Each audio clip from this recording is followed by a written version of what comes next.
Agora a gente vai estar mostrando aqui novamente, né? Sendo utilizado aqui o acendedor.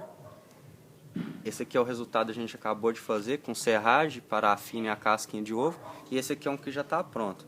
Então a gente vai acender aqui para o pessoal tá imaginando como que é o resultado num monte de lenha. Infelizmente a gente não tem a lenha aqui para mostrar, mas a gente vai acender ele aqui. É bem fácil de acender, porque é papelão, né? Já tem a pontinha, né? Vai pegar fogo mesmo.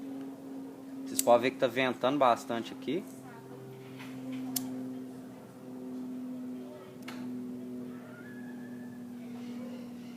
Mas depois que ele consegue alcançar a parafina, aí o fogo já pega aí. Ah, por isso que você falou que até debaixo de chuva você já conseguiu colocar. Isso, porque a parafina mantém mesmo úmido, bastante molhado, ela consegue pegar fogo mesmo. Aí, ó, que beleza.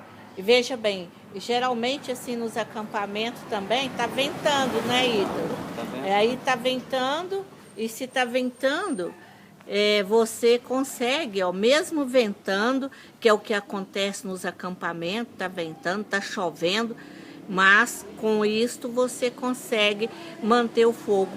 Aí é só ir colocando, né? Isso. Colocando aí a gente pode lenhas. ver que já tem uma chama boa, né, Sueli?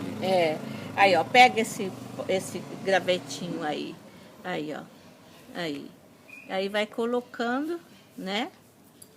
Isso aí. Vai pegar fogo mesmo. Vai pegar fogo mesmo. Maravilha, Ítalo. E Nossa Senhora, só maravilha. lembrar aí, né, das condições de segurança quando for fazer uma fogueira, né, só em local permitido.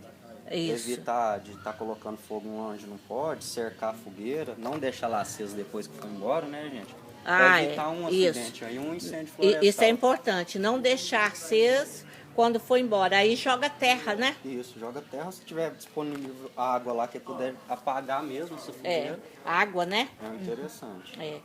Então tá bom, então tá aí a experiência, a reciclagem da até casca de ovos, serragem, parafina para começar o fogo. Muito obrigada, viu? Muito bom.